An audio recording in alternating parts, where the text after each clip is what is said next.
Hi guys, welcome to this week's Reclassified here on Ickonic.com.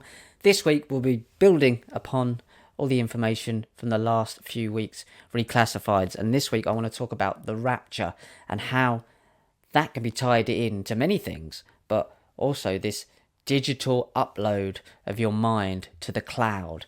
Now, we've seen this death cult bringing about this technology in all ways, shapes, and forms. And this ties right in to many of the death cults, technological AI systems, these types of guys that are now putting themselves in with Donald Trump, who appears to become the next president again, although that doesn't matter because they're not in charge anyway, in the next few days. I could be wrong, but it appears to be going that way. But even if not, Harris is also controlled by the likes of Eric Schmidt, who's a business partner of Peter Thiel anyway. So, they play off both sides. They always do and always have done. So here I want to speak about the Rapture because the likes of Peter Thiel claim to be Christian, but appears to be Christian evangelical Zionists, and you'll see why that plays into this idea of the Rapture, which doesn't appear to be biblical in any way and came about much later, and we'll find out how now. But the Rapture, let's have a look and see what the Rapture is.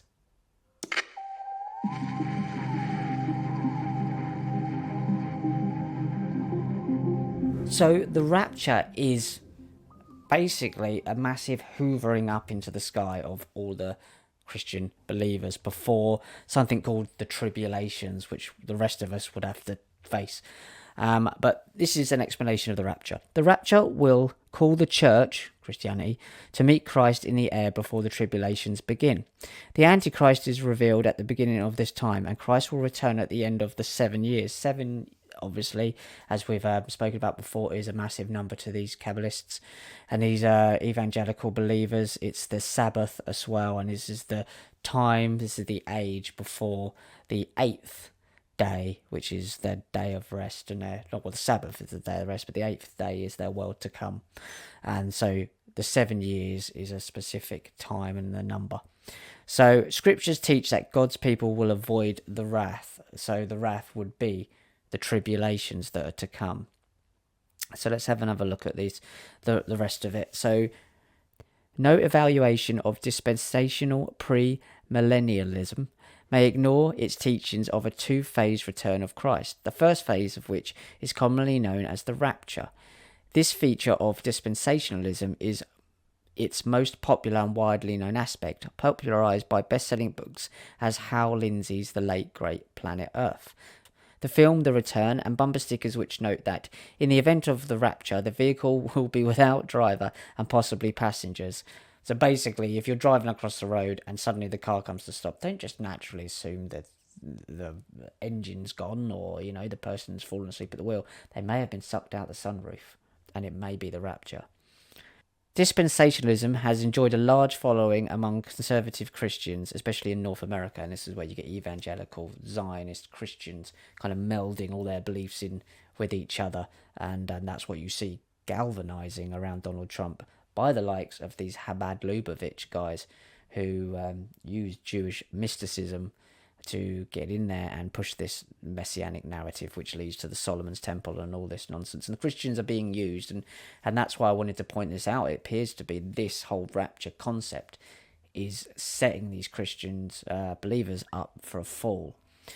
The view that has predominated in dispensationalism is known as pre-tribulation rapturism. In the older classical version of dispensationalism, this view held that the first phase of Christ's return is his coming, or parousia, would precede a 7-year period of tribulation. And at the second phase of Christ's return, his revelation, or appearing, would introduce a millennium or 1,000-year reign of Christ on the earth. So the first phase would take the Christian believers up and into the kingdom with Jesus, or God, and then they would be safe from these tribulations, which will basically just wipe the earth of everyone who doesn't believe.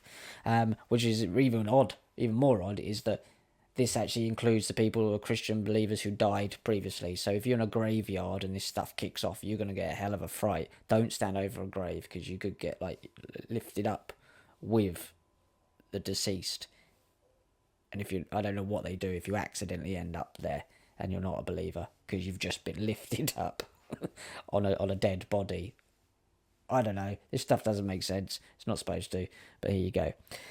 The first phase, Christ's coming, is the rapture of 1 Theologians 4:15, an event which is said to be Christ's coming for his saints, in contrast to his subsequent return, his second return, which is coming with the saints, so they come back, all of them, who will thereupon reign on earth with Christ for a period of 1,000 years. And there'll be a cult above them that don't believe in any of this stuff, really, or maybe believe in a bit, but they don't believe in the biblical versions of these stories. They're using them. I'm not saying that they were written to be used this way, perhaps they were, but I'm saying that that's how they're interpreting this, this stuff, and that's how they're playing this agenda out. So it's really important to read this stuff. Not necessarily to believe that any of this stuff is actually going to happen naturally, and I think that's really important that we make a distinction there, that this is not natural prophecy events. These are human beings doing this, and it is really important. And some researchers out there think that, okay, whether it doesn't matter whether it's prophecy or whether it's being done by man, it's happening. Absolutely, it does matter. That's the crucial thing. It does matter. These things are not happening without human interference, and you can see this there. These are not things that are just happening. These are human beings interpreting this stuff and doing horrible stuff because of it, or, in the name of it. Though this view has been somewhat modified in more recent dispensationalism, it remains far and away the most popular view among dispensationalists to this day. The views known as mid-tribulation and post-tribulation, there's more, as the terminology suggests, differ as to the timing of the rapture, but have relatively few defenders. So there's even arguments among each other about that stuff. This is theologians, so we'll get an idea basically of what they mean here by the dead rising before the living believers in Christianity. So this is Theologians 4:15. For this way unto you by the word of the Lord, that we are alive and remain unto the coming of the Lord, shall not precede those who are asleep. So basically, we are ready to go. In your sky hoover us up when it's my turn, but take the dead first. Obviously, let's get out the graveyards, because that is going to get some messy shit. Another version, for we say this to you by the Lord's own word, that we who are still alive and remain until the coming of the Lord will in no way proceed into his presence those believers who have fallen asleep, which means death. So basically, as I just said, the living will go after the dead will rise first. This is the uploading of the consciousness that we'll come to later, and I believe that that's how they're using technology to try and convince well-meaning Christians that this is all part of it, and this is their techno rapture, basically. Paul, Theologians 4 and 5, so this is the reading. And the dead in Christ shall rise first, so the ones that are buried. Then we which are alive and will remain shall be caught up together with them in the clouds. But of the times and the seasons, brethren, ye have no need that I write unto you. For yourselves know perfectly that the day of the Lord so cometh as the thief in the night. So that's basically saying, as all faiths and religions tend to do, is stay vigilant, be on your best behaviour, because you never know when you're going to go, which is basically just another way of saying you're going to die and no one knows when, and that's just reality.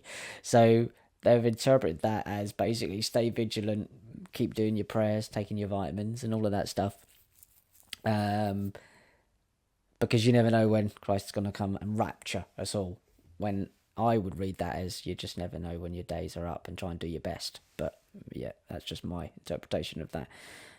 So more of the rapture.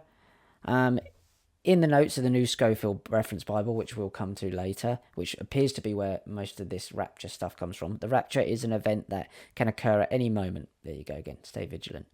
There are no events in the biblical timetable for the future that need occur before the first phase of Christ's return can take place. Christ's return for his saints will be preceded by the resurrection of all believing saints. So before his actual return and after the tribulations, he will take them all up. After the resurrection of deceased saints, all living believers will be immediately transformed and taken up. All of these saints, resurrected and transformed, will be caught up and raptured with Christ, whose return to earth will only be partial, he just popped in, basically, for a visit. And for this purpose only. He's just not messing around, he's got one job. And meet him in the air. Thus, the Church of Jesus Christ will be raptured from the earth and be taken to heaven for a period of 7 years. 7 again. It's Kabbalistic. The marriage feast of the Lamb, during which period great tribulation will befall of the earth. So this is where the tribulations come in. So in our narrative, I'm repeating myself, but all the dead Christians went, and all the alive Christians went, which assumedly are dead now, for a bit, up in the air, raptured with Jesus Christ for 7 years, while the rest of us suffer the tribulations.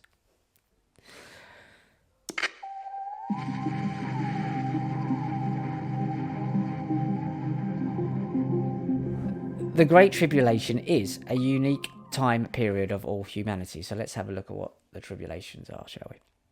Matthew 24:21-22. For then there will be a great tribulation, such as not been seen since the beginning of the world until this time, nor ever shall be. And unless these days were shortened, no flesh will be saved. Jeremiah 37. For that day is great, so that none more is like it. So basically it's the last one. Daniel 12:1. There shall be a time of trouble, such as never was since there was a nation, even to that time. So this is even worse than the flood of, well, they say Noah, but it was the flood of Gilgamesh, and then they just copied it, copy and paste. Matthew 24:29, and this is really important, and I'll tie this into technology now, and you'll see what I'm kind of trying to get out, how they're trying to technologically bring these things about. Probably in, 100 years, but maybe even sooner. Matthew 24:29. Immediately after the tribulation of those days, the sun will be darkened. It's really important. And the moon will not give its light. The stars will fall from heaven, and the powers of the heavens will be shaken. And also the moon, I believe, turns blood red. I see red moons all the time, so that's nothing different. But this is really important. So this is where this comes in. So remember it said the sun will be black. Spray dust into the atmosphere to block the sun. What could go wrong? Bill Gates. So this is Bill Gates spraying dust in the atmosphere to block out the sun. So they put things out in the name of climate change in this case, but really the technology is there to pull off this grand theatre in maybe 60, 70, 100 years to come. But that's where this technology is going to be implicated and implemented when people have forgotten why it was brought about in the first place. And that's why you're going to have memory hold. This video will be memory hold. All of it will be memory hold because they don't want to have any evidence as to when they were bringing these things about at the time. Microsoft's billionaire founder Bill Gates is financially backing the developments of sun-dimming technology that would potentially reflect sunlight out of Earth's atmosphere, triggering a global cooling effect. Remember, Microsoft was seed funded by some of the founding members, some of the board members of IBM, who were massively involved in the Nazi prison camps, providing their technology at the time.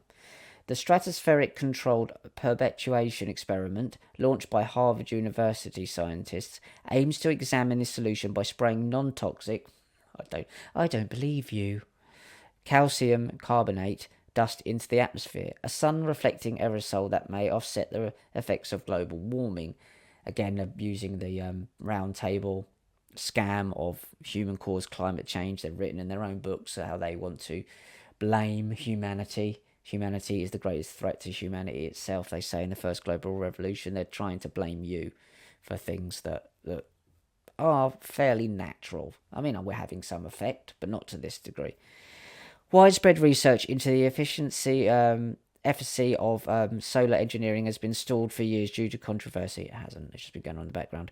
Opponents believe such science comes with unpredictable risks, including extreme shifts in weather patterns not dissimilar to warming trends we've already seen. It's because they're using the technology already.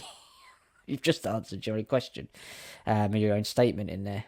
Riddle me this. So this is about the Schofield Reference Bible. Now this appears to be where the Rapture narrative and belief system kind of got its mainstream foundations from. It might not have been where it kind of originated, but this is certainly where it came into sort of like the public consciousness in about 1909.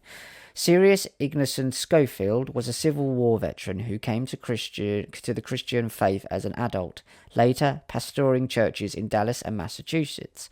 Affiliated with D.L. Moody, Schofield later began working on his reference Bible, through which he popularized a new system of theological interpretations called dispensationalism, and we'll come to what that means later, developed by an Anglo-Irish man named John Nelson Darby.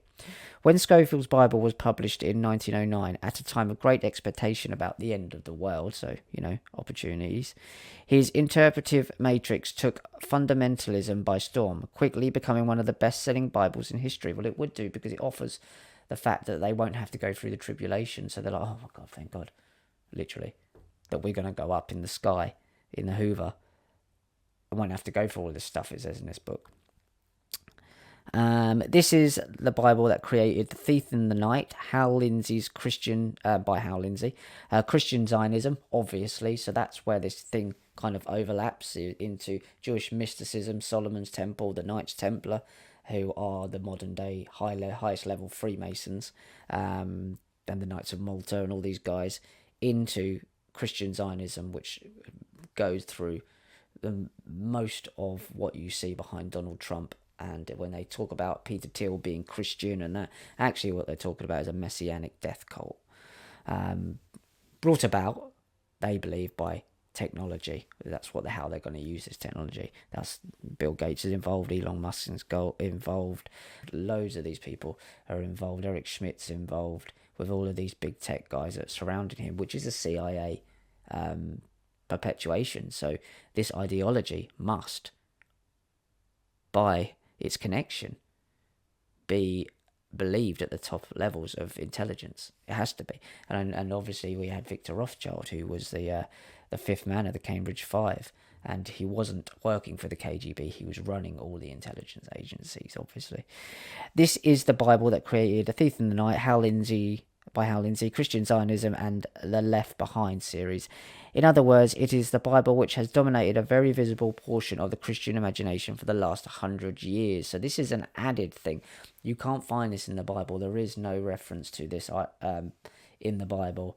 It's just been kind of interpreted this way, and that's what it's about. So the Schofield Bible, that's where it comes from.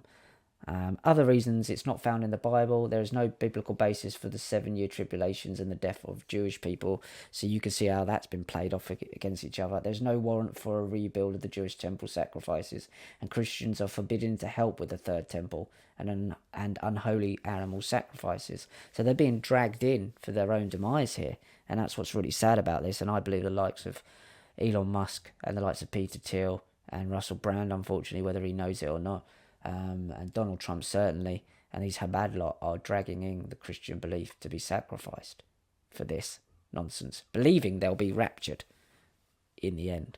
There's people that talk about the Schofield Bible being funded by the Rothschilds. I have no evidence of that. I found no evidence of that. So, I mean, that's something that's out there. I've found no evidence of that. Maybe you guys can, but it certainly fits in with their ideological beliefs, or would help their ideology anyway. But there is no, what I've found, evidence that the Rothschilds were involved with funding the Schofield Bible. So here we come to the technology part. So this is where what I've explained before, the rapture and the understanding of that, and the basically the hope that they won't have to face these tribulations that they believe in will come.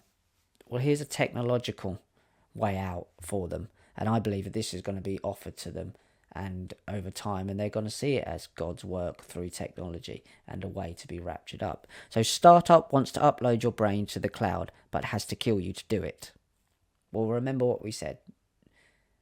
The first round of raptures were dead anyway, and then the next lot would die and be raptured out of their bodies and up. Something like that. depending on what belief you have.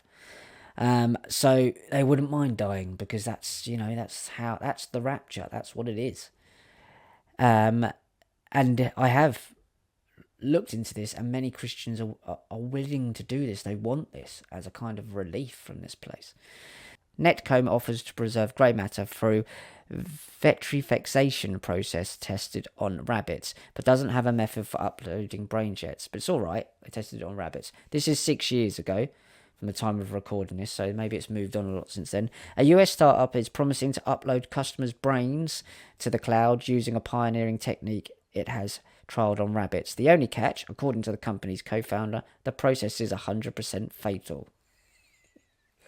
Come in, have a die, upload yourself. It's a death cult. That's literally what a death cult is. People are going to go for it, though. People will go for it. And they seem to be targeting, I believe they will be targeting the Christians that believe in the rapture as part of this. And also many people that believe in like the Thelema cults, that they'll live forever. You know, Nemi in Rome is Hollywood, and they talked about being a star, which is, you know, transhumanism, really living forever, being immortal. So that all folds into the transhumanist understanding. But I believe this is how they're going to get the Christians in, for a large part, is that the rapture will be there, uploading to the cloud. Netcomb, founded in 2016 by a pair of MIT AI researchers, hopes to offer a commercial application of a novel process for preserving brains called aldehyde stabilized cryopreservation. The process, which results in the brain being turned vitrifixed, the startup's self-named term for essentially turning into glass. It's going to turn your brain into glass. It's promising enough that it has won 2 prizes from the Brain Preservation Foundation. There definitely is. There's one of them. For preserving a rabbit's brain in 2016 and a pig's brain in 2018. You notice how they completely get rid of the idea of a soul, of a spirit, of anything that's not tangibly here. They're talking about physicality, the materialism, the matrix, the matter, the mother. They're talking about material things, the brain. They're going to preserve your brain. What about the soul? What about the idea that your consciousness isn't the brain is the processing system? They're completely dismissing that because they're transhumanists, they're materialists. They believe that everything is here and they're the gods of everything that's in the material world. Influential startup accelerator Y Combinator have taken Netcomb in with the organization's chief executive Sam Altman, and this is really important. This is how it connects into Elon Musk. Becoming one of the 25 people to pay a $10,000 deposit to join its waiting list. So Sam Altman is on the waiting list to have his brain turned to glass, if it isn't already. It's certainly not working right. And uploaded to the cloud. And he says, I assume my brain will be uploaded to the cloud. It's a bit of an assumption, Sam. But there you go, just go with it. Yes, but there is one pretty large downside. In order for the vitrification process to preserve a brain well enough to leave hope of accurate upload or revival, it has to be carried out at the moment of death. Literally, it's like Ghostbusters. They've got to capture your soul. When it comes out of your body, they don't believe in the soul, do they? So what are they captured? They've just got basically just keep it alive, keep it ticking over in as glass until they can figure the rest out. It's just insane. And it looks like some of these people have these same beliefs. Like Walt Disney apparently is frozen somewhere. And the Trementina base in New Mexico, under which New Mexico, lots of this weird stuff happens, including Zorro Ranch and Dulce Base and all of these other Los Alamos National Laboratory underneath New Mexico. I believe these things have been going on for a very long time. And Juliet Bryant spoke on my show about her waking up in a laboratory underneath Zorro Ranch when she was there. So I completely believe this stuff is being tested on. But Trementina Base, basically the Church of Spiritual Technology, which is an offshoot of Scientology, I believe are doing this there. They have their blue Shekinah protected building there. So Sam Altman's definitely he's massively involved with this. He's already signed up to have his brain stuck into glass. Who's Sam Altman? Sam Harris Altman is an American entrepreneur and investor best known as the CEO of OpenAI. And here we go. since 2019. He was briefly fired and reinstated in November 2023. Probably did something that the cult didn't like or refused to go along with something and then had to bend the knee. He is also the chairman of clean energy companies Oklo Inc. and Halion Energy. Of course he is. Altman is considered to be one of the leading figures of the AI boom. He's basically a cultist. He dropped out of Stanford University and after 2 years and founded Looped and a mobile social network service, raising more than $30 million in venture capitals. In 2011, Altman joined Y Combinator, a startup accelerator, and was its president from 2014 to 2019. So Y Combinator have invested in this Nectolm uploading your brain system, and that's why he needs to be kept an eye on. So OpenAI was started with Sam Altman, and Elon Musk was involved as well. Elon Musk is pretending to have fallen out with them at the moment, but let's have a look at what they did get up to at the start. So this is from their website, OpenAI. We realised building AGI will require far more resources than we'd initially imagined. Elon said we should announce an initial $1 billion funding commitment to OpenAI. In total, the non-profit has raised less than $45 million from Elon and more than $90 million from other donors. When starting OpenAI in late 2015, Greg and Sam Altman had initially planned to raise $100 million. Elon said in an email, "We need to go with a much bigger number than $100 million to avoid sounding hopeless." They're not funding these things. These are DARPA and ARPA controlled funding things. This is military industrial complex that's funding these things, like the CIA. This is just all cover stories. I think we should say that we are starting with a $1 billion funding commitment. I will cover whatever anyone else doesn't provide. He doesn't have any money of his own. He borrows the money of Saudi royals, NASA, the Qatar National Fund, Peter Thiel. Again, you're looking at people that aren't, and Peter Thiel is massively involved with the CIA intelligence networks, so they all are basically. And this is what this is. Palantir. I mean, InQtel came from Palantir, come from InQtel, and InQtel is the CIA's basically venture capitalist firm that fund all of this AI madness. But it's really transhumanist madness, which is really ideological, messianic madness. We spent a lot of time trying to envision a plausible path to AGI. In early 2017, we came to the realization that building AGI will require vast quantities of compute. We began calculating how much compute an AGI might possibly require. We all understand we are going to need a lot more capital to succeed on our mission. Billions of dollars per year, which was far more than any of us, especially Elon, thought we were able to raise as the non-profit. So Elon basically was massively involved at the start. Now they're having a pretend fallout. Now this is something you guys need to take, or would like, maybe want to take, do what you want, notice of. They have pretend fallings out. This is just WWE nonsense. This is basically what it is. So they have pretend falling out. So Elon Musk sues OpenAI again, alleging deceit of Shakespearean proportions. It's always over the top and melodramatic because these are histrionic lunatics. Elon Musk is once again suing OpenAI and its chief executive, Sam Altman, who's his mate, who they basically answer to the likes of Peter Thiel, both of them, resurrecting a legal battle against his former partners with a case that now claims they manipulated him to co-founding the artificial intelligence company. No, they didn't. This is just all theatre. Months after abruptly withdrawing a similar suit without explanation, because it was never going to go through, Musk filed a lawsuit on Monday in Northern California Federal Court. So they pretend to be enemies. That's just politics. They all do the same. You've got Eric Schmidt funding Kamala Harris, Peter Thiel funding J.D. Vance, previously funded Elon Musk. Donald Trump. Elon Musk now funds Donald Trump as well. And Eric Schmidt and Peter Thiel created America's Frontier Fund together. So, you know, it's a intelligence operation that's really about, at its top levels, in my opinion, a messianic agenda across the board.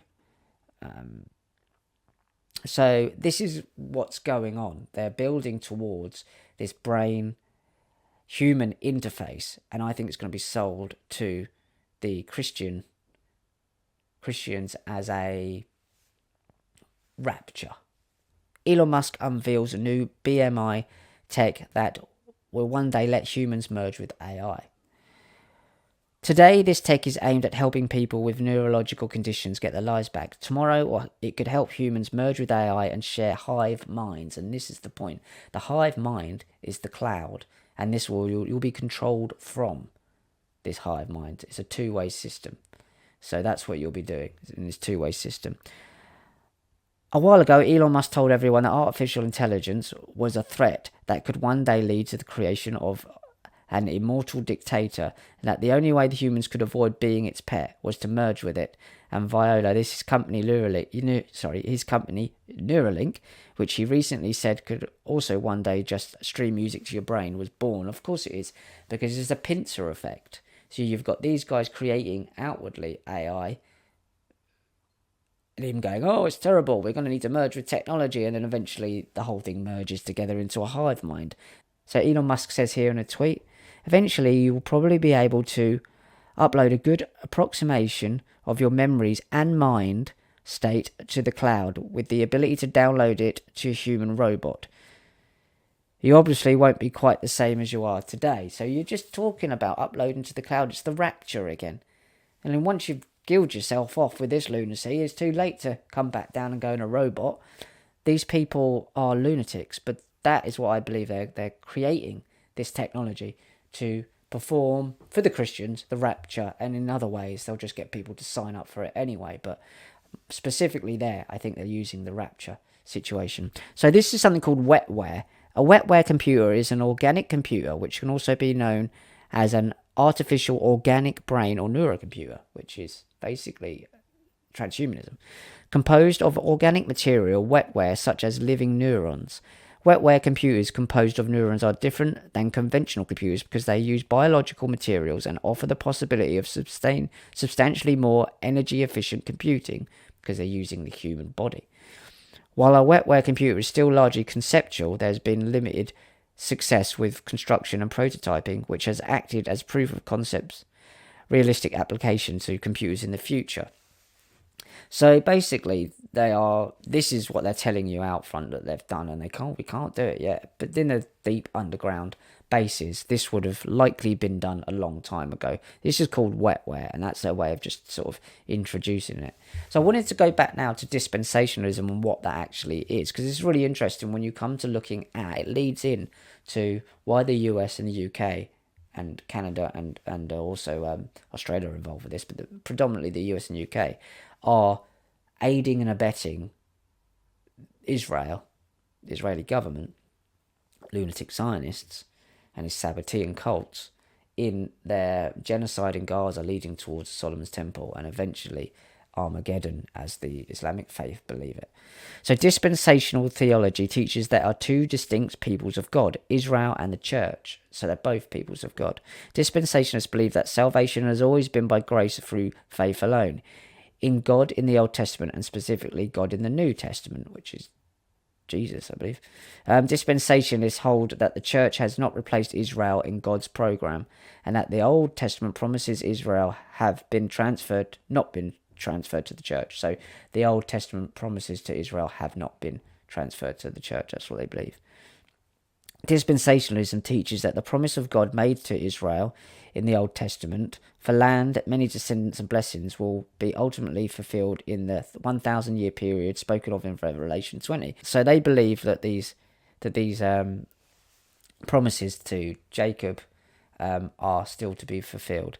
Dispensationalists use a literal interpretation of the Bible and believe that divine revelation unfolds through the Bible. They believe that there is a distinction between Israel and the church, and that Christians are not bound by Mosaic law, although they will be bound by the 7 laws of Noah, the Noahide laws. So the sad thing appears to be that the people that believe in this rapture are being hoodwinked to upload their brains to the cloud, even though it means death. But also the other Christians that don't believe in this stuff believe that that they do need to go through these tribulations, and only a few of them will survive. So they believe that this messianic agenda is setting up the Christians to believe they're going to be raptured when they're not. So there's a divide in the Christian belief system there. So 3, the Great Tribulation includes severe persecution of all true Christians. So even on that side, they're selling this that you will be persecuted by the rest of the world and they will hate you, and it's all to be expected. So it's kind of like setting up, it's a self-fulfilling prophecy. So they're saying, oh, well, it's all part of God's plan that you're hated and all of this stuff towards the end times. And you can see how that's been put about. And this is where something that I've been looking to a lot lately, British Israelism, comes in. So obviously the Western world is largely Christian. But there is another concept here called British Israelism, and that states that people of the Western European descent, particularly those in Great Britain, but also the US, are the direct lineal descendants of the 10 lost tribes of Israel.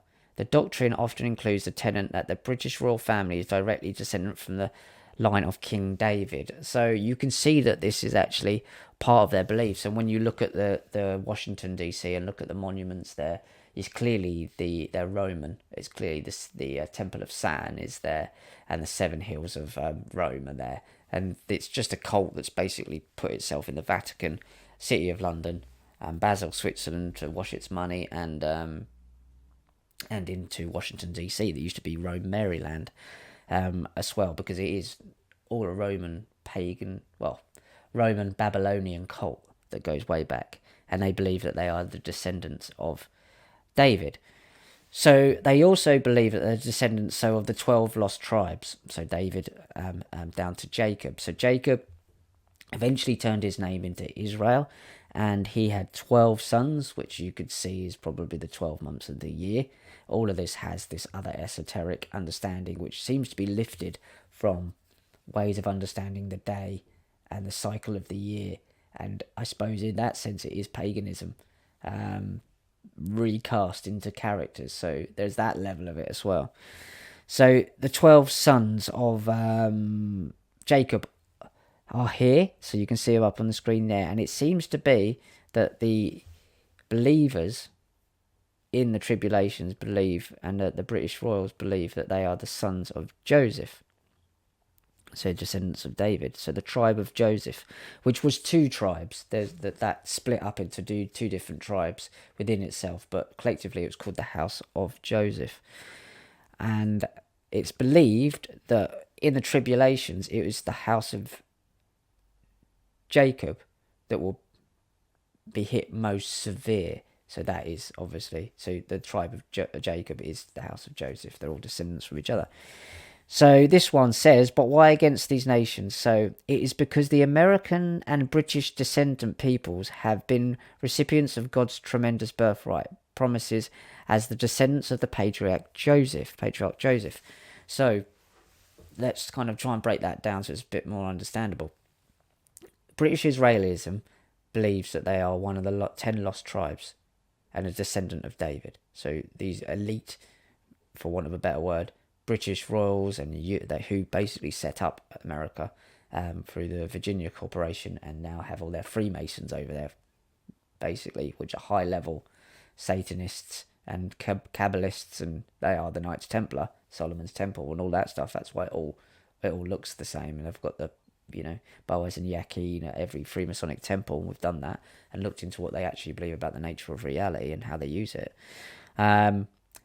So British Israelism, they believe they are descendants from the 10 lost tribes of Israel, and according to biblical texts, if that's true, I'm not saying it's true, but that's what these people believe. That's why we are being dragged in, the US and America are being dragged into this genocide in the Middle East, because it's all fulfillment of these weird prophecies that these guys believe they're descendants of.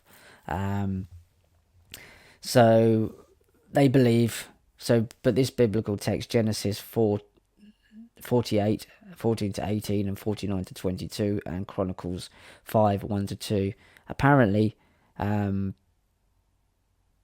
say that it's because the American and British descendant peoples have been recipients of God's tremendous birthright promises as the descendants of the patriarch Joseph. So all of these biblical promises, refer to the British and the Americans in these occultist belief system, because they believe that they are descendants from these 10 lost tribes of Israel.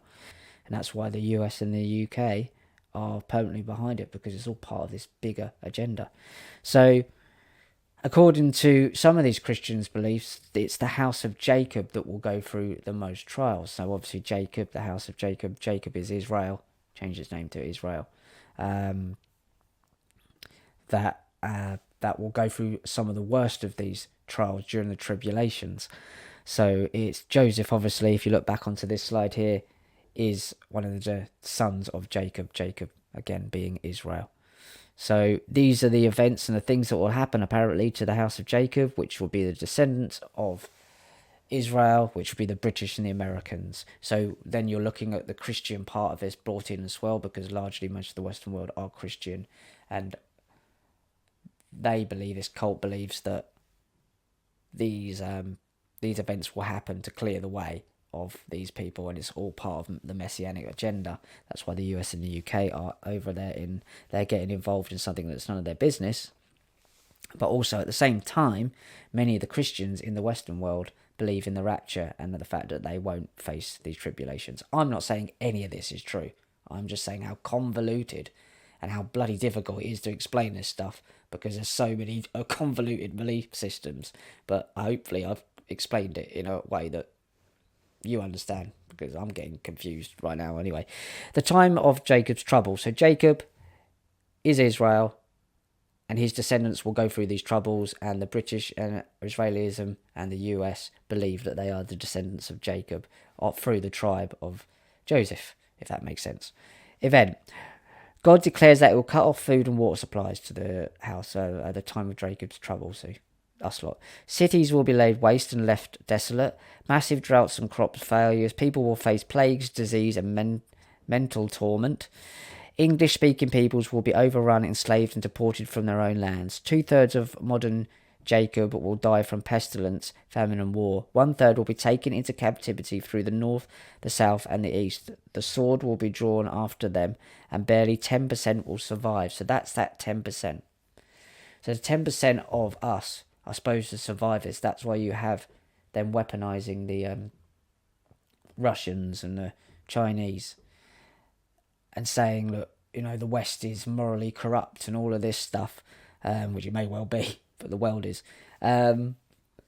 Because you've got Putin, Zelensky, they're all part of this Chabad messianic cult, so they're going to play their part in demonizing the West.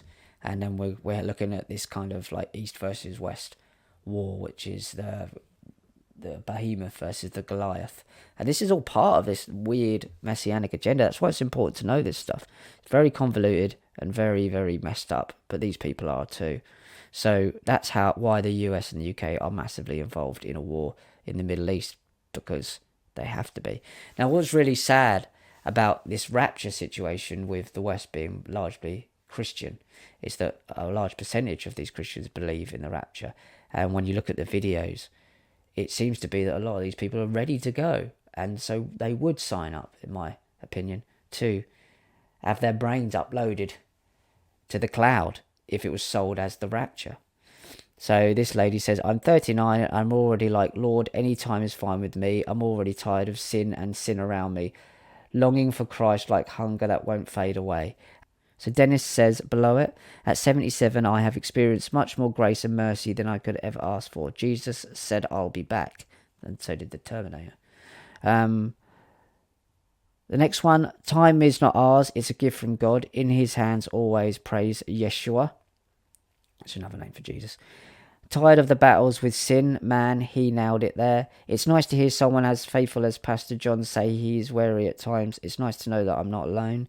I'm so tired of giving into sin. I just want Christ to come back. And it goes on. These people are ready to go. So if you're flogging something like a brain upload, then I believe these people will absolutely jump at that. And that's what these technocrats are going to, that the sales pitch to these Christians that believe in the rapture, that they're going to miss the tribulations. And how they're going to do that will be through technology. The same way Bill Gates is trying to block out the sun. He's not blocking out the sun for climate change, obviously. He's doing it because it's part of this messianic agenda. And when this grand theatre starts to kick off, with Project Bluebeam and all of these guys just this appearing in the air, know that it's theatre, and they're acting these things out and playing these biblical narratives out. And that's what they're doing, and they're going to be doing it through technology. And the biggest one, I think, the threat to these Christians that believe that is the rapture. They'll be sold that their uploading of their mind to the cloud is the rapture.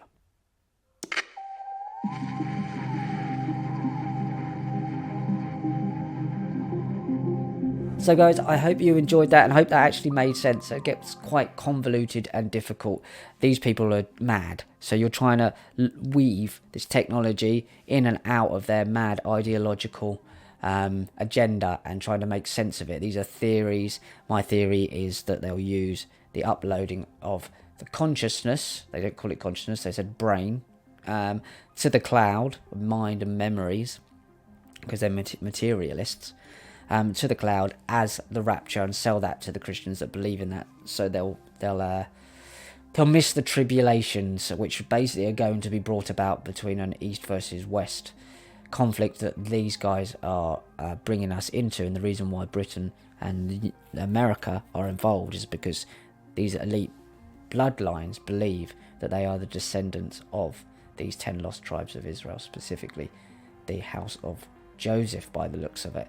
It's all madness, and this is what these people believe. And the more we can point this out and try and unpick this, the quicker we can stop this insanity. Elon Musk is heavily involved with Donald Trump at the moment and his evangelical Christian Zionist messianic ideology. He's clearly in with Chabad Lubavitch. He's even got an Ark of the Covenant replica in his house, Mar-a-Lago. You know, he openly says Netanyahu's doing a great job over there.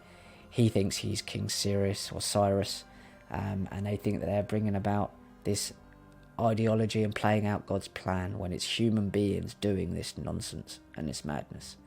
I'll speak to you soon. Enjoy the interview that's coming up. Take care. Goodbye. And remember to do your own research and come to your own conclusions. Bye. Hi guys, welcome to this week's Classified here on Ickonic.com. I'm here with the new guest, Kevin Shipp. Kevin is a former CIA officer. His background and his story is absolutely fascinating, which we will touch upon at the start of here. His new book's out and it's Twilight of the Shadow Government. And we just had a brief chat about some of this shadow government now surrounding both candidates in the US. But Kevin, obviously having 17 years working for the CIA, has a background and an insider knowledge into what is actually going on. Thank you for joining us, Kevin. Thank you for your time. Thanks for having me. Absolute pleasure and an absolute honor. Let's go back to your 17 years in the CIA.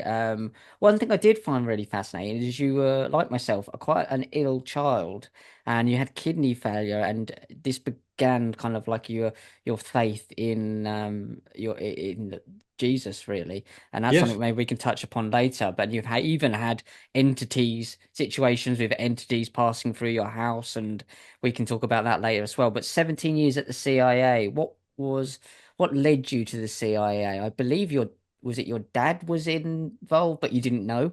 Yeah, my dad had been in the CIA his entire career, but none of us in the family knew it. I didn't know it. I didn't even know it till I was in there, and he contacted me, and we had lunch in CIA headquarters. So I had no idea until I got in that Dad was there. It was a good friend of mine who I later found out was working for the CIA. Asked me to put an application in. I was doing biology work in labs. And he asked me to put in an application with the CIA, and I told him I'm not going to waste my time because of my checkered and shaded past in college, drugs and alcohol. And, I never thought I'd get in if they interviewed any of my college friends. But he encouraged me anyway. So I put the application in and thought, okay, that's the end of that. And then I got a call from the CIA. We're considering your application. Would you like us to continue? And I've done a video on how it went from there, but I wound up eventually getting hired into the CIA. And you really don't know what you're going to do till you get in there many times, unless you're right off the bat slated as a case officer. Later on, I went into operations, but originally I came into the Security Protective Services as one of the CIA's cleared federal police officers and graduated from the Law Enforcement Academy. And then I was promoted and took the intensive exams and passed to become a full-fledged security officer. And that's where I handled high-risk protective assignments like protecting defectors from their own government. I became an agent on CI Director William Casey's protective detail during the time that Bob Woodward claimed he got in and talked to Bill Casey, which is just a fabrication. Then I went on to the counterespionage group where we were investigating moles inside the CIA. There was a mole, and we knew that somebody was feeding information to the Soviets. So I was in a special unit trying to find out who that person was. I did an assignment with investigating computer connections that the agency had with some of our allied partners and through embassies and things like that. And that's where the whole story started when I found the vulnerability that's in the book. Then I went on to be assistant team leader. Now the agency won't let me say exactly the name of our team, but they want me to call it an anti-terrorism assault team. And we did counterterrorism training, and had to qualify with 4 or 5 different weapon systems. So we did that, and we got an award for doing that because nobody got killed. And then I was assigned, after I discovered this vulnerability that the CIA tried to cover up, I was assigned to a base. My family and I placed in a house that they knew was severely contaminated. And then that's kind of what woke me up, and I decided to really look deeper into the belly of the beast to find out what the CIA is. And the things that they did, every time I was shocked. I would say, no, they'd never do this inside the United States, and they did. So eventually it became my mission, which it is now, to expose to the world and Americans and of course our friends in the UK what the CIA is. And I'm calling for Kent and I, my co-author, calling for reform of the CIA in the book, that it be broken apart and its covert operations arm be disbanded and moved over to the DIA or something like that, and get it out of the hands of the CIA because it's so badly abused it. So let's talk about your situation there, where you said that you found basically the database was able they were able to hack into the database to see undercover agents from different embassies, That's from right. what I can understand. And you brought this up, and you were told to drop this case, and then it was an outside agency that actually helped you bring this forward. So that's Mm-hmm. when your troubles started. So let's go back just to that for briefly, to say when you started to realize that, hang on a minute, I'm involved in, these people aren't, perhaps not all of them obviously, but the highest Yeah. aren't perhaps have the morals that I'd like them to have. What were you thinking at the time? Yeah, we put a whole chapter in the book because it's so important. I had stumbled across a vulnerability in computer systems in U.S. embassies around the world. And initially, it looked like any foreign intelligence service agent or terrorist or whoever could go into the open visa section, or anybody can go in, sit down at the computer, and go in and find our covert agents, chief of stations, and their assets. And the more I researched it, the more solid it became that, yeah, this is the case. So I sent it to the division responsible. 3 times they destroyed it. I hand carried it over to them and handed it to them over the desk, called back, and they claimed they never received it. Then they removed my report from the CIA server in headquarters, and then I got an ominous call from the director of that division telling me to drop the case now or else it would be my career. Click. And then I realized, my gosh, what in the world is going on here? I mean, if this is true, which I'm convinced it is, why are they trying to cover this up? So my report was leaked to outside the CIA to the Department of State Inspector General up in the senior office. And I got a call from them and said, hey, listen, we were just given a copy of your report, and we think there may be something here. You want to come in and talk to us and tell us what you found? So I went over to Main State and met with the IG and told them, look, this is what I found in the report. This is what could really be happening. And the lives of our agents could be at serious risk. So, and I'll call him Jim. Jim said, listen, we think there may be something here. So we're going to do a global investigation at U.S. embassies around the world, and we're going to go into the visa section, and we're going to see if this can be done. And then he said, do not tell the CIA that you're doing this, that we're doing this. Keep it quiet, because obviously they tried to destroy the memos, and there was a cover-up going on. So he said, we'll give you a call in 3 months to tell you what we find. 3 months later, I get a call on the secure line, and it's Jim. He goes, Kevin, he goes, we finished our investigation, And I have to tell you, it's worse than even you thought. Could you report to a meeting, Maine State IG on Friday, and we're going to talk about this? And I said, yes, sir, I'll be there. So Friday, I go into the upper IG office. They take me back into a conference room with a long walnut table, and they're the two senior IG guys. The third senior IG guy, Jim, were there, and they sat me down in the middle of the table. And then they said, "Just hold on, Kev. The CIA is coming." And I was like, "Whoa! Nobody told me the CIA was going to be here." Well, the buzzer rings. In walks GS-15 CIA officer who was in charge of this division, and they said, Mr. So-and-so, go sit down. And this fellow later on became chief of the base where my family was poisoned, and it wasn't even in his division. Anyway, they said, Mr. So-and-so, please go sit down at the end of the conference room table. He had no idea why he was there or what they were going to say. The senior IG stood up and said, consider this an official rebuke by the Department of State IG to you, the CIA, for putting the lives of your agents at serious risk for over 10 years and covering it up. And the blood drained from his face and he kind of froze. Then they said, we are going to publish this report, our report, to the entire intelligence community, and they're all going to know what you did and that you covered it up. And at that point, he was kind of in a state of shock. And then the IG said, you can go now. So he got up visibly shaken and walked out of the room. And I'm sitting there at the table thinking, well, that's the end of my career with the CIA.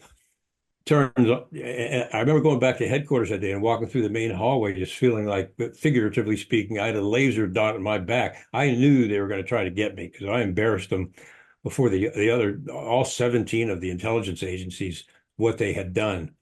And that's what wound up, we wound up being placed in a house that was badly contaminated. My family got deathly ill.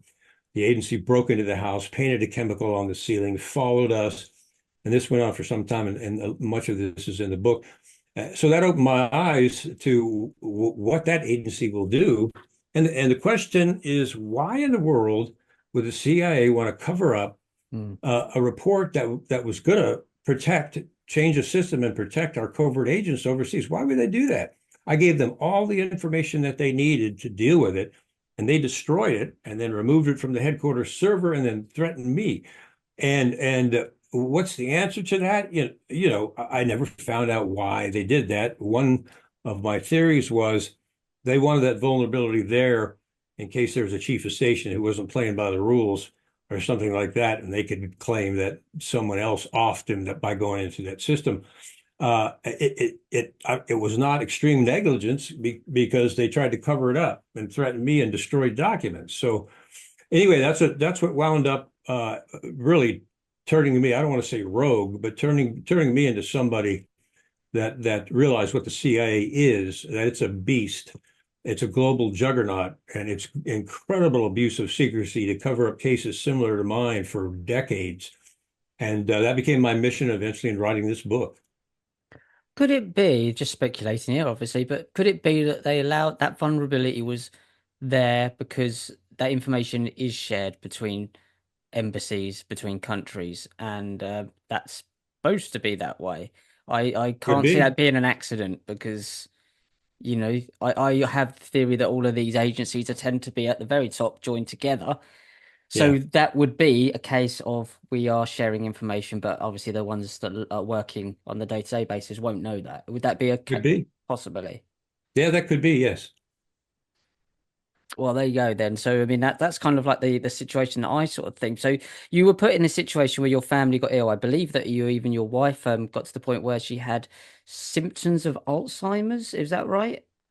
Well, she was bruising all over her body. Her gums were bleeding. She got severe dementia, was Hmm. bedridden, had severe headaches. They had to put her on a medication to stop the headaches. They did a CAT scan and all kinds of tests of her brain, and they couldn't find anything in her brain that was causing this. My son started getting really sick, so I took him to an immunologist, two of them, And they both advised me that his immune system was virtually destroyed because of some unknown toxin. I was conducting all these tests without the CIA's knowledge because they had ordered me not to follow this up, not to get these tests, not to report it back to headquarters, or else. And later on, as I realized when I wrote this book with Kent, that all was intentional. But yeah, my wife was severely ill, and I knew I had to get her and my kids out of that house as soon as I could. And the CIA tried to prevent that from happening until I finally filed a personal injury suit against them and brought it out in public. And then they went after me with a vengeance and conspired with the CIA IG, a former IG official, sat me down and confided in me because I guess he felt guilty that the CIA IG had been ordered to silence me and stop my suit and just make me and my case go away. And that came down from Buzzy Krongard, the XO of the CIA, and George Tenet, CIA director himself. I believe that your documents disappeared off a server. I forget the name of the server of where they're kept, and they always stay there. These wires, and they disappeared, and that's never happened before. Yeah, trying to play by the rules, which I later learned was a mistake with the CIA. I filed an official internal grievance, and by regulation, that grievance has to be answered in 90 days. And I put all the evidence, blood tests, doctor's text, psych eval on my family, everything in there in the grievance, sent it through internal CIA cable channels, which are required by law. Anything that goes in a cable channel has to be retained forever. And I never heard back from the grievance. I called the office and they said, we don't know anything about a grievance. So I was going to a conference at CIA headquarters. Since I had the access, I went down to the cable traffic room to the administrator. And I said, listen, I sent a cable here. Could you track it for me and see where it went? Because they're claiming they didn't get it. His name was Doug. Of course, I can't say his last name. Yep. Doug was very nice. He said, yeah, let's go in there and look. And he looked right. He says, I don't believe this. I've never seen this before. That cable is gone. I said, gone? He goes, yeah, it's just not here. I said, well, can it ever be gotten back? And he goes, no. I mean, it's gone for good. So they destroyed the grievance document. And then later, when we confronted the Office of General Counsel and the CIA, they all claimed nobody knew anything about the grievance. And then when I pressed them really hard during a meeting, they said, okay, we'll get it. And they went back and came out with a handwritten, in blue ink, handwritten so-called grievance that was 1 page saying nothing was wrong in the house. And my grievance was 15 pages of evidence. So cover up after cover up after cover up. And I go into some of the felonies, literal felonies that the CIA committed. And that was my wake-up call to what this agency will do, which is anything to silence anyone that could damage their reputation or their standing and their funding from Congress. And a massive part of what they're doing now, obviously, you've got the US elections in there as well, and is surrounding these presidential candidates with CIA assets and others from other agencies. Your book talks about the Mockingbird media. So for anyone who hasn't heard that term or know what that means, what does Mockingbird media mean? Now, Operation Mockingbird was uncovered by the Church Committee, which really was the last investigation of the CIA, and they destroyed Frank Church's career, which they threatened to do. But in the Church Committee hearings, and I would encourage everybody to watch those, during the Church Committee hearings, it was discovered that the CIA had recruited over 400 well-known journalists from major newspapers and news programs to work for the CIA and to plant CIA propaganda in the American news media. And eventually, because that came out, everybody was in an uproar, obviously. So they appointed George H.W. Bush, who I talk about in the book. He claimed it wasn't the case, but evidence came out that he was a longtime CIA operative, going all the way back around the time of the Bay of Pigs when he was operating Zapata oil as a front. So George H.W. Bush has been a CIA operator for decades. Well, he was all of a sudden appointed as director of the CIA with no prior intelligence experience, supposedly. And he came out and issued a statement. This was just after the Church Committee. And he said, the CIA will no longer be paying journalists to put stories in newspapers or the media. And then he said a statement that everyone seemed to miss. He said, from now on, it's just going to be voluntary. So any news media that wants to cooperate with the CIA, that will continue. Well, the CIA has a whole lot of ways of making something voluntary, you do it or else. And so Mockingbird has continued since then, and it continues today. I'll give you a quick example. It's called the Trusted News Initiative, and Hmm. that was created. I don't know if you've heard about that. If you have, you know that the Washington Post, the AP, all four social media companies signed a statement with the CIA and the Director of National Intelligence that they would censor certain information from the internet. And of course, that's what we all saw, and we saw what happened with the Twitter files and the censorship of information there. So that was a Mockingbird right in our face. What is really fascinating here, so you mentioned George H.W. Bush. For anyone who doesn't know, a little bit of information to see how this is still about now. George H.W. Bush and Reagan put Dick Carlson in prominent positions within the US government. Dick Carlson is the father of Tucker Carlson. So you see the Yeah. connections there that are still around now. This is very much something that we're still seeing today, isn't it? Yeah. I mean, I call it the shadow government. Some people call it the deep state. And I make the delineation that they're two separate things joined at the hip. The shadow government being the CIA's control and manipulation of Congress, the judiciary branch through FISA and the state secrets privilege, and the White House itself by manipulating the president and feeding him information only that they want him to know. So the CIA has been manipulating our government for since its inception, really, 1947 and operational 1948. So George H.W. Bush, longtime CIA officer, winds up as vice president of the United States, and then he starts the Iran-Contra operation, which was illegal without Congress's knowledge, running guns and drugs through Mena, Arkansas, as vice president under Ronald Reagan.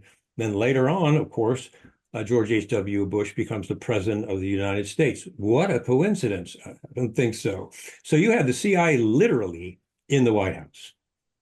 Yep. And still today, I would say they are as well. So what we've got now is, and you point out, and I would urge anyone to go over to Kevin Ship's YouTube channel and watch some of the presentations because they're fantastic. And there's one that you do on there which talks about this shadow government and all the big tech type companies, Silicon Valley companies in there. And one of them is InQtel seems to be central to this, and Palantir. Can we talk about Right. them because they're very much involved with Donald Trump on his side openly, and then with Eric Schmidt in more of a quiet way in terms of Harris, but Yeah. in QTEL.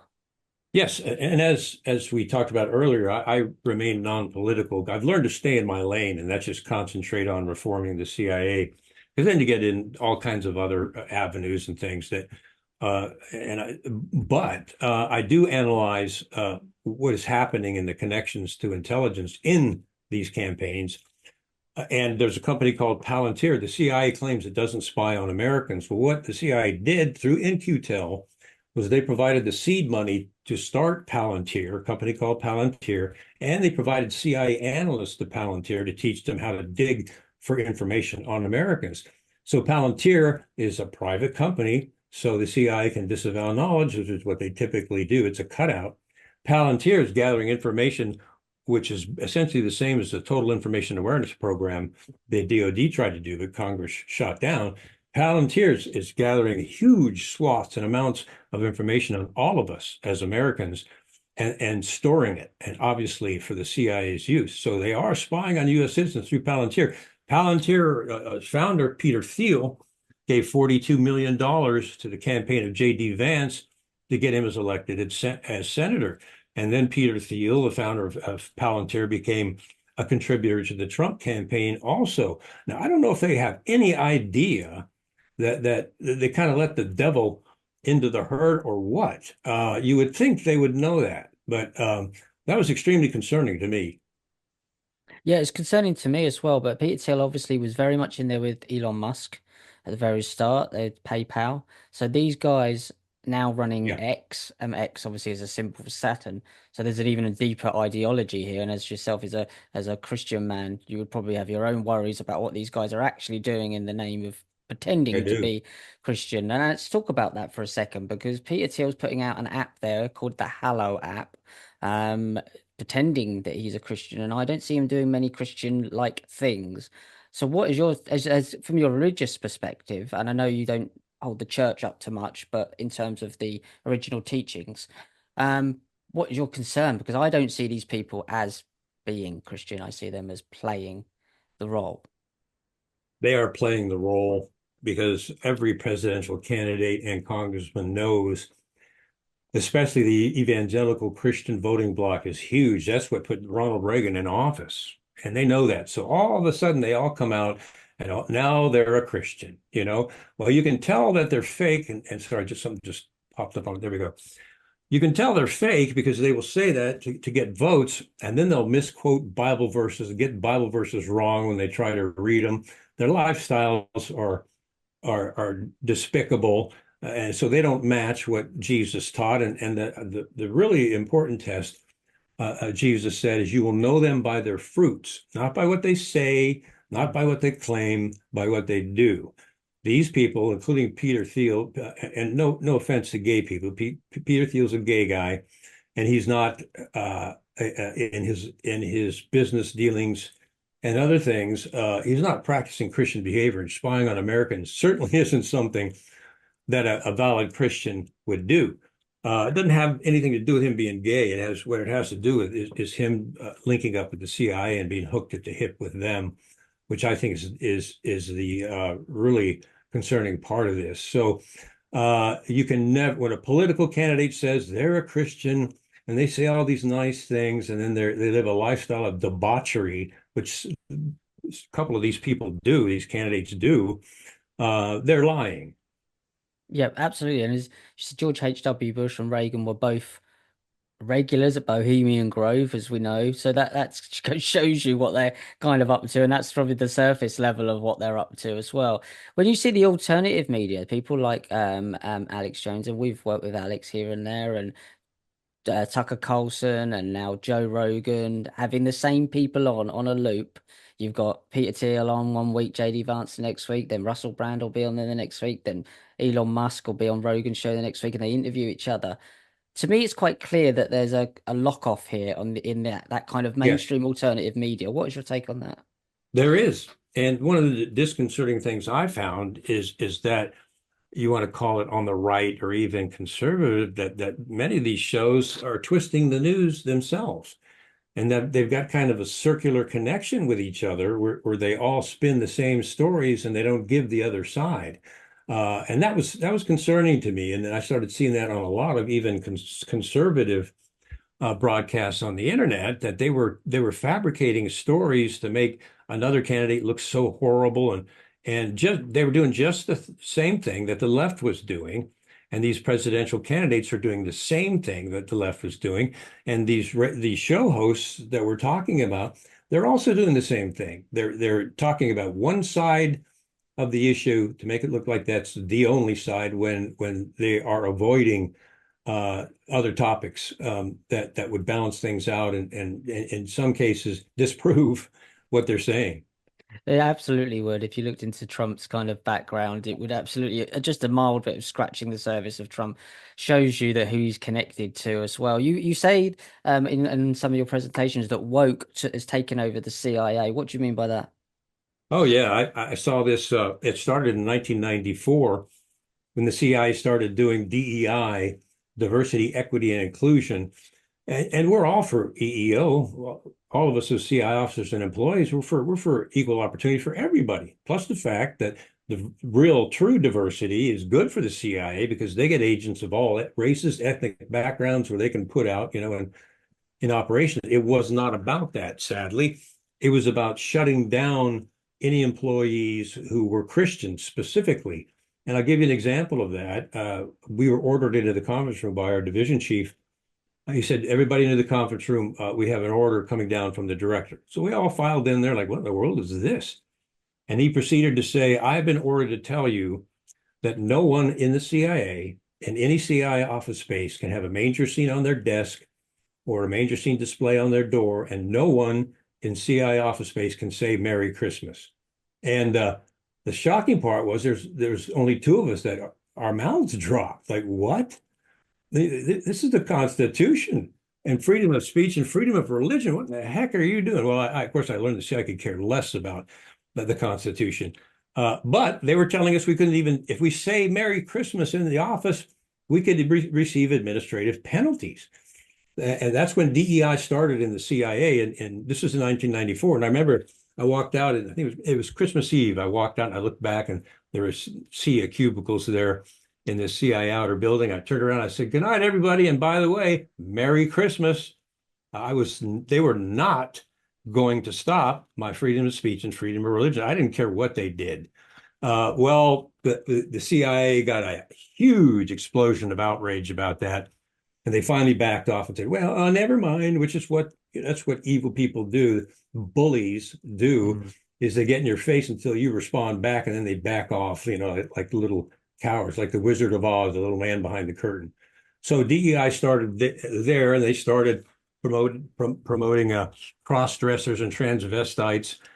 And I got a call from a friend of mine at a DI who was really upset because, where are my rights as a woman? I'm going in the bathroom, there's this man in there dressed like a woman. This is in the CI in 1994. Wow. And then they started denying promotions. I was on a promotion panel for some of these officers. I saw this personally, and I raised the issue, but they denied this officer who was qualified for a promotion, an excellent performer, and they denied him his promotion because he was a white male. And I said, what's that got to do with anything? I don't care what color, race a person is, on this panel. We're looking at their performance. And the DEI representative got angry and yelled at me and said, we've been ordered by the director to do this, and you will follow it. I sat back and thought, oh my gosh, this is like Marxism, essentially. And it took over the CIA, and now the CIA is just over the top. They're forcing people to wear lanyards with their badges supporting DEI, and it's just gotten horrible. And sadly, it's dumbed down the CIA. Their jobs. Last thing I'll say, jobs that took, for example, when I became a security officer, and that's kind of like an NCIS kind of without the arrest powers kind of thing, internal investigator. We had to take what was the equivalent of the graduate records exam and get a 3.0 or better, or we could not become an officer. So it was a grueling process, and the testing was incredible. Well, to adjust the quote unquote demographics and get the basic groups that they wanted in there, they waived the graduate record exam requirement and hired people as security officers, which is one of the highest roles in the agency. They waived the graduate records program requirements completely and allowed people, even without a college degree, to get in those high-level positions. Subsequently, as you could predict, it went bad. One of those people was not trained, was kind of arrogant, and thought she deserved recognition, and she got on an operation, blew the whole thing, and got her assets so upset with her that it became dangerous, and the whole operation was messed up because she was not qualified for the job. And so that started back in 1994. And now, if you've seen the CIA's recent ads, it's nauseating when they talk about DEI. If you haven't, go watch one of the CIA's publicity ads, the recent ones. For those of us that went through that extreme testing, risked our lives for our country on operations, seeing that sort of thing is tragic. Do you think that there's a part of this that's purposely employing people that wouldn't question any upper levels who are Oh, not absolutely. capable? Yeah. Absolutely. That they want people that they can manipulate and people that won't talk back, so quote unquote, and will just do what they tell them to do, which if you go into the director of operations, eventually it's going to be morally reprehensible. And working with drug dealers and child traffickers and gun runners and other people. And they'll gradually push the person into that kind of work, testing their morals.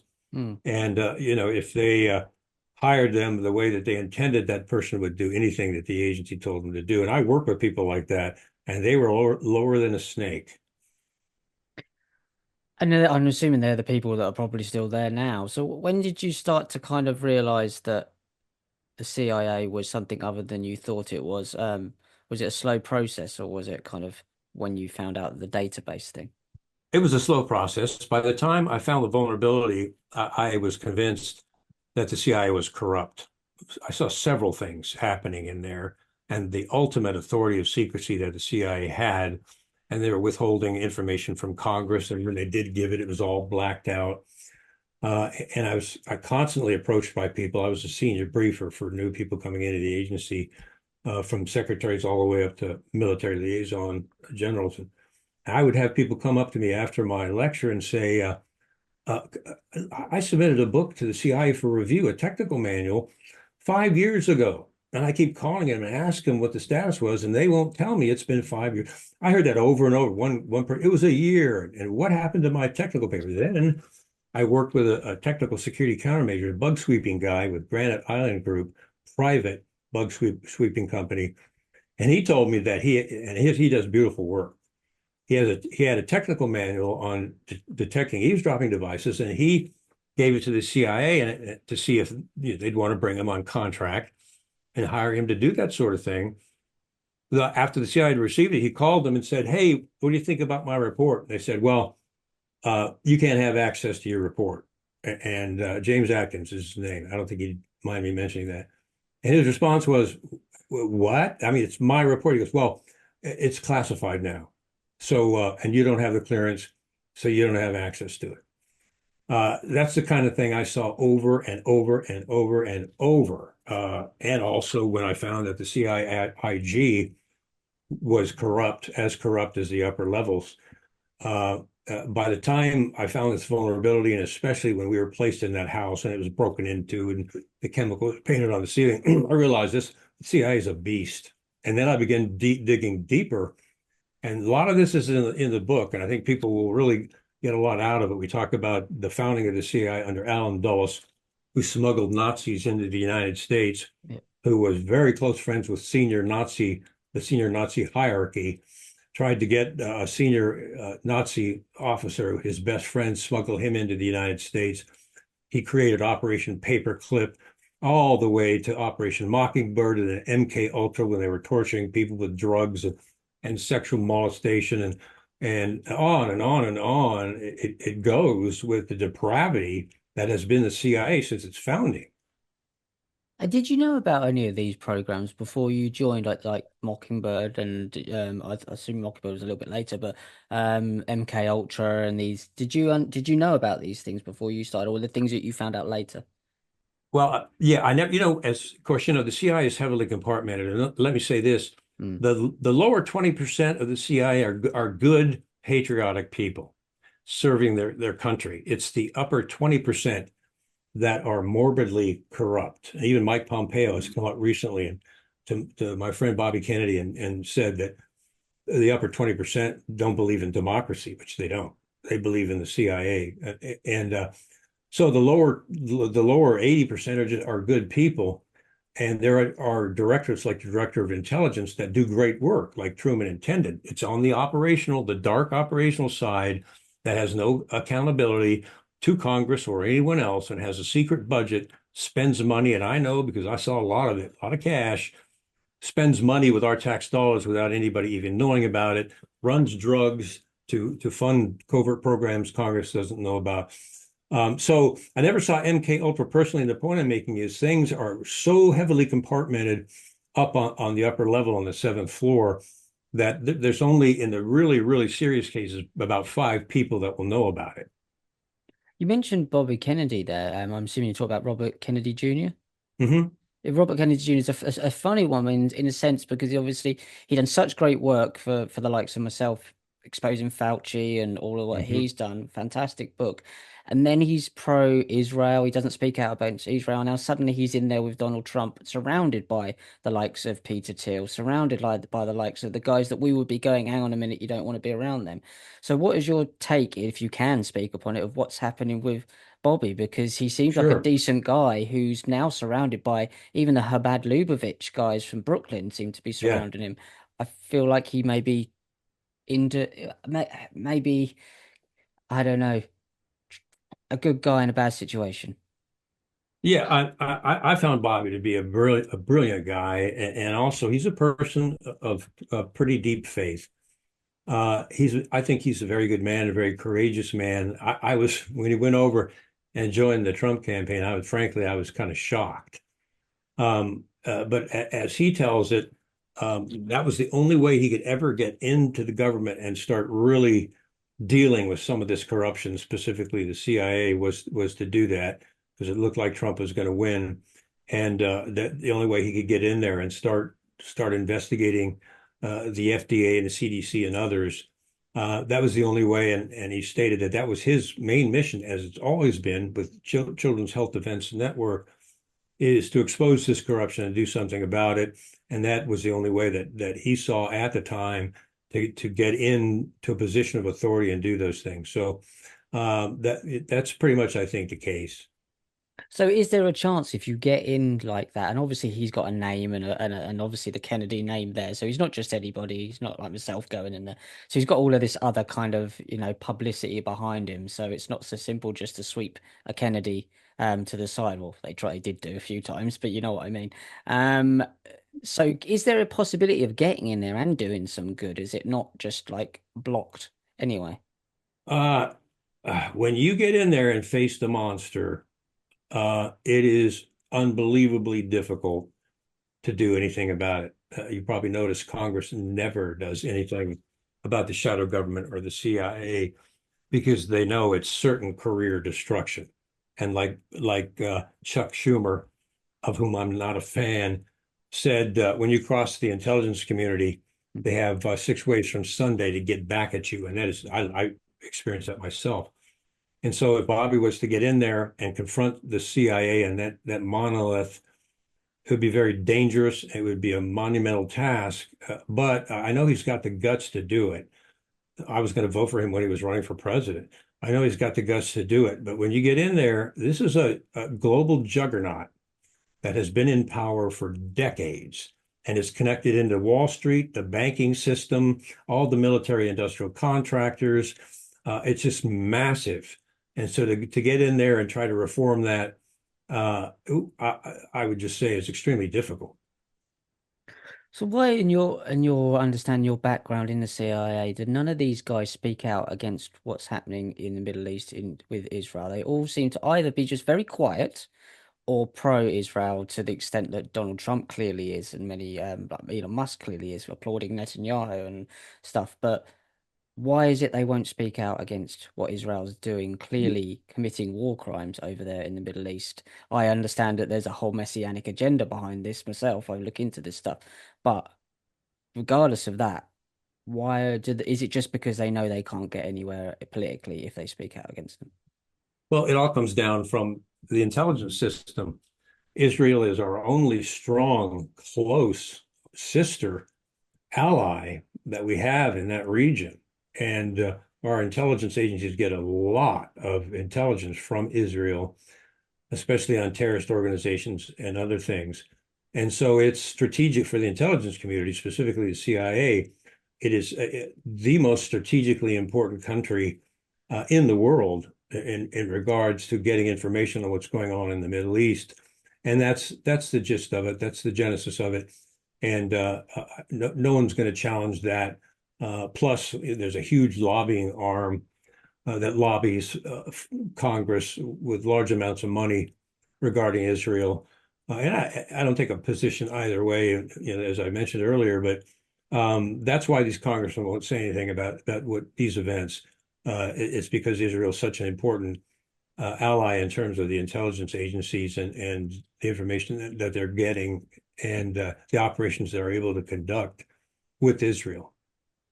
And that's evident here in the UK with Rishi Sunak's father-in-law being the founder of Infosys. So we can see it over here, and obviously Starmer being very much in there with the same Israel lobby guys. You called your book Twilight of the Shadow Government. Twilight seems to be um an important word. Why did you call it the Twilight? Yeah, good question. When I took some risk when I came out to write this book, my last book, From the Company of Shadows, the CIA redacted or blacked out large swaths of unclassified information that really proved criminal activity that the CIA had done, the break-ins to my house, all the doctor's diagnosis, the environmental test, everything that I did that the CIA didn't know about, all unclassified, all open source. Well, the CIA blacked that out or redacted that in the entire book. And that's a violation of Executive Order 12356, where the executive order says that the CIA specifically cannot redact or black out information simply because it reveals criminal activity, which in this case it did. So anyway, when I wrote Twilight of the Shadow Government, I knew that they were going to sit on it for a year or more. And if they did send it back, like my first book, In from the Cold, it would look like somebody spray painted it with black spray paint. You know, I knew it would never get out. I knew from the people that witnessed to me when I was a senior briefer, it would never get out.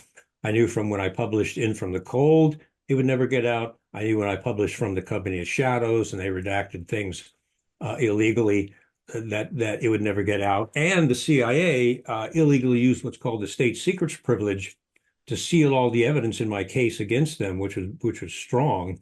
And the CIA was forced to mediation. But the CIA invoked the state secrets privilege to seal all of our evidence against them, the break-ins and the sickness and everything else. And they also invoked the state secrets privilege so that no one could question their violations of Executive Order 12356, blacking out information that revealed criminal activity. Well, you couldn't talk about that now because it was a state secrets privilege. It's pretty slick how they do things. So they've been doing this for decades. This is not the first time. So I through a lot of thought, a lot of prayer, I decided, no, people need to know this. So I submitted hired Kent, or we worked together as a co-author, wrote the book. Then I submitted the final manuscript to the CIA for review, which we're required to do. Of course, they sat on it for 3 months.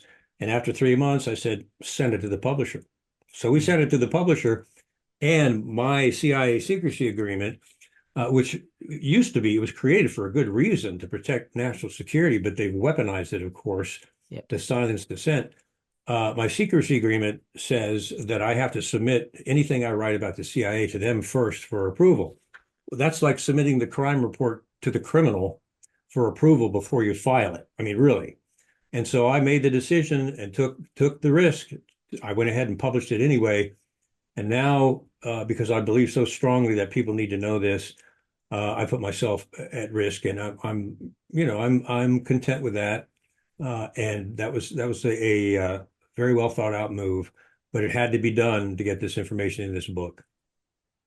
And I think you said in one of your previous interviews, you said the best way to fight back them, and you tried to play by their rules, but to do it out in the open. Um, Absolutely. yeah. Yeah. There's only one way you can beat the CIA, and that is in public. And if you've noticed, if you watch any of my videos on YouTube, I learned that after I came out and had filed suit against the agency and saw the things that they were doing. I knew that the only way to defeat the agency when they're doing something criminal is to put it out in public. So everything the CIA did to me, my family, and other people, I put out in the public. And From the Company of Shadows, I built a code into the book that revealed that they illegally used the state secrets privilege and published it with that code in there. And the CIA censors missed it, and they knew there's nothing they could do because what they had redacted was not classified. That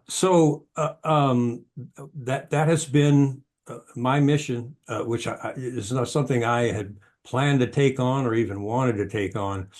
But this organization is so wicked, so out of control, using 39 billion of our tax dollars for operations Congress and certainly the American people know nothing about. And every movement that has happened, especially in America, has to start with one or more people that stand up and take a risk and let the truth out, and then millions will follow. And behind you, if you can see, that's a picture of an avalanche. Hmm. Just to remind my viewers, the last thing we call for in the book as the primary solution to reforming the CIA is an avalanche of millions of Americans demanding CIA reform, that it be broken up, its covert operational authority removed, given to the DIA or DOD organization, and the CIA be restructured and reformed. And the only way to do that is an avalanche of public demand, demanding their congressmen and senators to start reform of the CIA understanding that many of the congressmen and senators are in the CIA's pocket. So if they don't do that, then people need to vote them out. Do you think what do you think of like the concept or the importance of people understanding how these officers are trained to think? You have that inside ability to know you've had the training, so you're almost Yeah. trained to, you know, fight against them. They've trained their own enemies, basically. So, Yeah, how important is it for people to understand how these guys think? extremely important. Uh, these people are narcissists. They have no moral compass whatsoever. Some of them love doing the dirty things they're doing. I work with guys that love doing some of these dirty operations. They have no moral center, no moral compass. They'll do just about anything, especially at the higher levels. But people need to understand that it's a narcissistic personality trait where they think they're the most intelligent of anybody in the world because they're at the top of the CIA, at the top of the evolutionary chain. Their mind is so advanced. I mean, they really believe that and think that way. And people need to understand that narcissistic mentality. And in some people, it can't be cured. That's why you got to throw them out. But people need to understand how upper CI management thinks and how they're wired. So, what are they scared of? What is a narcissist scared of mostly? I've met a few in my life, some famous ones as well, that are basically not with us here. They don't have the same, almost like they are another species. What is it that they fear the most? Is it exposure? Is it is it their reputation? What is it that they fear the most? It's funny you should mention that because some of the psychological evaluations that I've studied regarding narcissists say that the only way to deal with a narcissist is to make them afraid of you, afraid of exposing them, afraid of publicly exposing who and what they are, and their fear of you will cause them to leave you alone. So it is with the CIA. And there's a famous quote by Thomas Jefferson I always use that says this: when people fear their government, there's tyranny. When the government fears the people, there's liberty. And the CIA needs to fear the American people.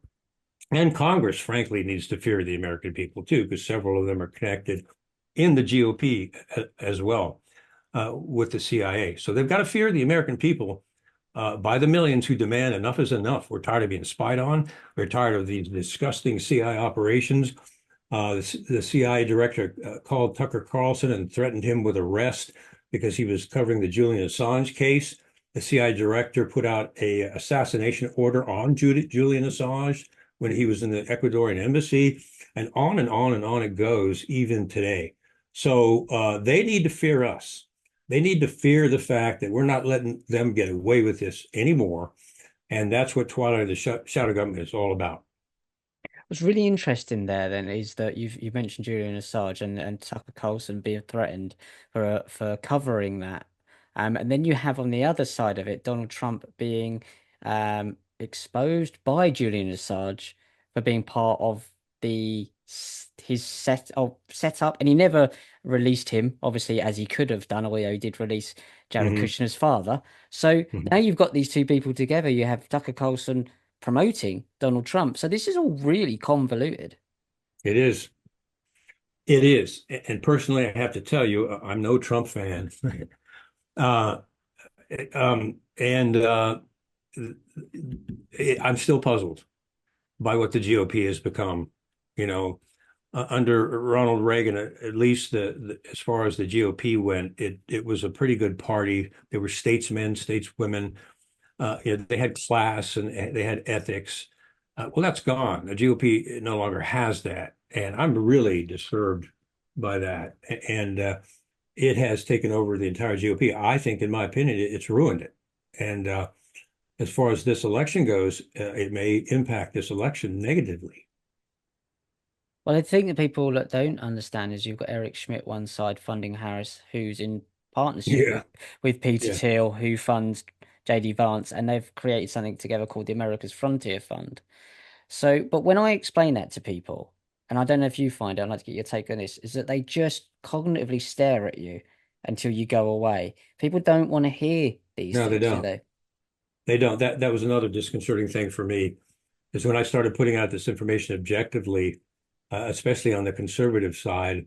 The hate mail I got back was unbelievable. Hundreds accusing me of this, accusing me of being a traitor, accused blah blah. And I was exposing things like Peter Thiel and Mm. Palantir and other things. And those followers just they did not want to hear it, which shocked me because that kind of thinking is delusional. And there, I saw so many people that were just flat out delusional. If you're going to support a candidate, at least be honest about all the aspects of that candidate. Yeah. If you can't tolerate any facts about that candidate you don't like, you're under delusion. I completely agree, and that's the hardest thing is what we do. And then you put the likes of, do you think the likes of this, that David calls it, the mainstream alternative media, the Joe Rogans, the Tucker Carlson, even now, unfortunately, and maybe he'll have his own reasons for doing these things. These are people as well, so I'm not condemning them because I don't know what situation they are. But the Alex Jones of the world, obviously, they tried to ruin him last year with this silly court case about the school shootings, which I mean he just reported on it, and I don't agree with it. He should have been able to report it on. Russell Brand had a hit job documentary here in the Channel 4 documentary here that's to try to ruin him. Is that the way they do these things to get these people under control? Because now the alternative media is a very small group of people, but all of them seem to have had moments of being slandered in the mainstream. Yeah, a classic example is Gary Webb. I don't know if you know the story of Gary Webb, but he wrote the book Dark Alliance, which documented the CIA's drug running to fund its covert operations. And Webb was destroyed. They got to his boss, the CIA did. They yanked them in for a meeting saying, "You need to drop this. This is the CIA, and this is national security." So his boss got scared and fired him from that level position, demoted him to reporting on stupid stories like traffic accidents. He lost his pension. He lost his salary. The financial pressure on his family broke up his family. So he lost his wife. He lost his kids. And then he was found in a hotel room with two bullets in his head. So they tried this with me. They tried to ruin me financially. This is a perfected system that they've used for decades. And they blocked my thrift savings plan funds, which our family needed to survive. That's a felony to do that, Mm. for any agency to do that. They raised the interest rates on all my CI credit union loans, and the hardship loans that were approved and signed by the board were destroyed, removed, and the person who executed those orders disappeared as they tried to just ruin us financially. Well, I'm a person of faith, so I believe there's more to this life than just the dirt we see Mm. down here. So I hung in there despite all that. But that's their MO. That's what they'll do is they'll slander the person. You can imagine the things they're going to say about me. I may do a program, a list of things, he's paranoid, he's a conspiracy theorist, he's rogue, blah blah blah. They're already trying to do that to me, and that's fine. I think it's an honor to be hated by the wicked. But they'll start defaming, then they'll go after the person's career and finances, then they will go after their family, just like the mafia does. As a last resort, they will go after their family, and I experienced that personally. And that's it, is calling someone a conspiracy theorist now is no longer got the power it used to. I mean, conspiracies happen every day. You wouldn't have a police officer, you wouldn't have a CIA if there wasn't conspiracies. That's the nature of Right, detective right, work, is to solve conspiracies between two or more right. people. So it's the same thing. You call it a conspiracy theory, I call it a crime. It's just the same thing. Yeah, yeah, So they've just exactly. rebranded it. So that kind of doesn't have the power now. But the Mhm. web guy you're talking about, was he the octopus of global control guy? The octopus. Who was the guy No, who wrote no, the octopus? no, Because that no. was a similar thing. He wrote that book about the octopus of I know it wasn't the global control, but the book about the octopus, and he was Yeah, the no, no. It was called Dark Alliance. It was about Dark the Alliance. CIA drug running, especially in South America. And it's interesting that decades later, after his death, the CIA IG, a good one, I'm drawing a blank on his name right now. The CIAG did an investigation of Gary Webb's allegations Right. and came out publicly and said he was right, that they were true after he'd been dead for 20 years. So Yeah. If you want to look at how the CIA destroys somebody, look at Gary Webb.